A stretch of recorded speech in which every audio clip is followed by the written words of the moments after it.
There's something to be said for simplicity. Cameras that have less doohickeys, buttons, things to press, widgets to set, they're easy to operate and they're just more fun. I pretty much described most 110 film cameras ever made, and the Kodak Ektra Tele one is no exception. However, it's simple and fun to use, but it has options. The neat party trick on the Ektra one is, it's right in the name, Tele. There's a slider on the top of the camera that you can switch between normal and telephoto lengths.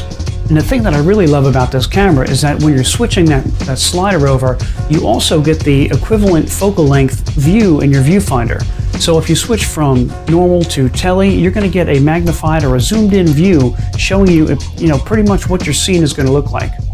Another cool feature of the Tele one is that it has a swivel cover that basically protects the camera if you have it in your pocket and you're carrying it around. Dual lenses and a hardshell case, it just makes it a winner in my book.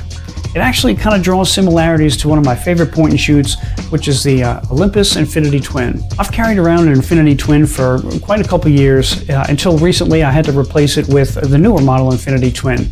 But there's something about those dual lenses that I just like, the hardshell case, and they're just fun to use.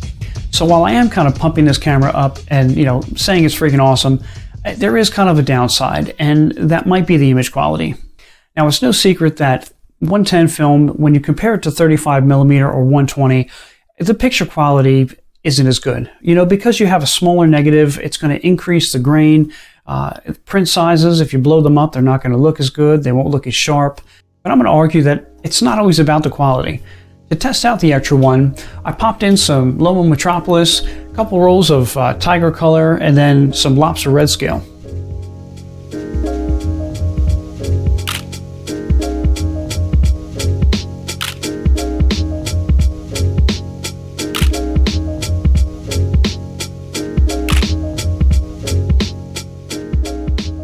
So my final thoughts are, while 110 cameras don't give you the best image quality, they're definitely not economical, they're not cost effective to shoot. I'm going to say, for me, they're some of the most fun. And for that reason, this Ektra Tele one, it's staying in the collection. Definitely something I'm going to be shooting again more, and it's a keeper. If there's any 110s that you guys are kind of particular about, I'd like to hear that below.